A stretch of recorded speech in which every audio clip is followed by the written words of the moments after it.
Hindi kailanman nanggipit si dating Pangulong Rodrigo Duterte ng kanyang mga kalaban sa politika.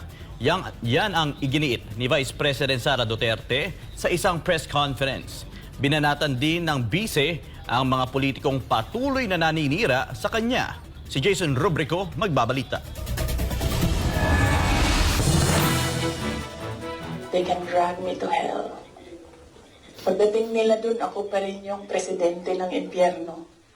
Yan ang mainit na banat ni Vice President Sara Duterte sa isang press conference kamakailan laban sa mga politikong patuloy siyang sinisiraan at ang Office of the Vice President. Bagamat araw-araw siyang inaatake, hindi niya naman daw pinagsisihan na tumakbo siya bilang Vice Presidente. Naisip niya raw kasi na kahit hindi siya tumakbo sa pagka-vice at magdesisyon na lang na manatiling alkalde ng Davao City, ay siguradong hahabulin pa rin naman daw siya ng mga politikong nakapalibot sa Pangulo. Meron akong realization yan because ang nagsabi sa akin yan, si former Senate President Manny Villar. Sabi niya, wala kang kawala dyan. Saan ka man magtago, saan ka man pumunta, hahabulin ka nila. Kasi tinitingnan nila ang 2028. I don't regret running for Vice President. Kasi imagine nyo, kung mayor ako, tapos hinahabol nila ako ngayon, diba? Napakadali nila ako isuspend. Napakadali nila ako kasuhan. Napakadali nila ako tanggalin sa pwesto as mayor. Hindi rin pinagsisihan ni VP Sara na nakipagtandem siya noon kay Ferdinand Marcos Jr. para sa 2022 elections.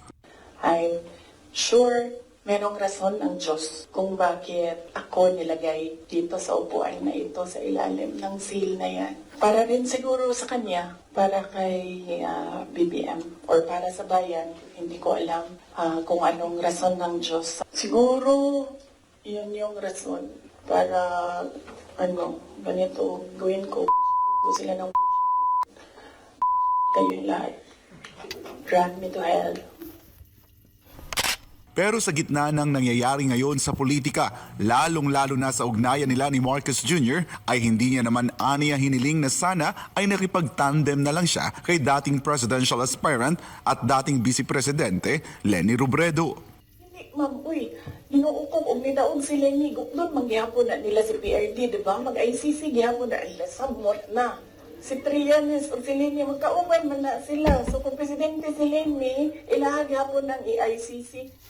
Aminado si VP Sara na nagawit lang siya para manalo si Marcos Jr. Mismong si Senadora Amy Marcos Ania ang nagkumbinsi sa kanya na makipagtandem sa kanyang kapatid dahil kung hindi ay matatalo umano sila ni Robredo.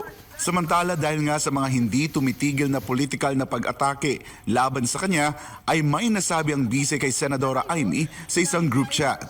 Sinabihan ko talaga si Senator Amy. Sabi ko sa kanya, kung hindi kayo tumigil, huhukayin ko yung tatay ninyo, itatapon ko siya sa West Philippine Sea. Kaugnay naman sa kanyang ama na si dating Pangulong Rodrigo Duterte, sinabi ni Vice President Sara na hindi kailanman nanggipit ang kanyang tatay ng mga kalaban sa politika, lalo na kay Robredo.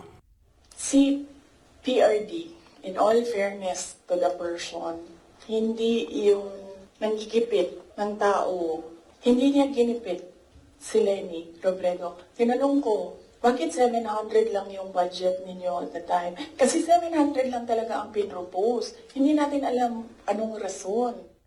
Sabi pa ng bise na walang sinumang politiko na sinuspende si dating Pangulong Duterte dahil sila ay kaibigan ni Robredo. Hindi siya nanggigipit. Sinuspend ba ni PRD o tinanggal sa pwesto mga politiko na kaibigan ni Leni? Lahat ng mga tumatanggap sa kanya doon sa iba't ibang lugar, nasuspend ba yun? Nawalan ba ng budget? Wala naman.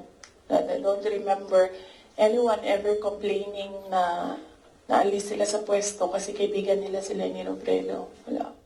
Kahit aniya ang mga mortal na kaaway sa politika ni FPRRD na sina dating House Speaker Prospero Nograles at dating Senador Sonny Trillanes ay hindi kailanman ginipit ng kanyang ama. Matatandaan na sa ilalim ng Administrasyong Marcos Jr., ilang politiko na kilalang kalyado ni dating Pangulong Duterte ang sinuspinde ng kasalukuyang gobyerno. Para sa Diyos at sa Pilipinas kumahal, ako si Jason Rubrico.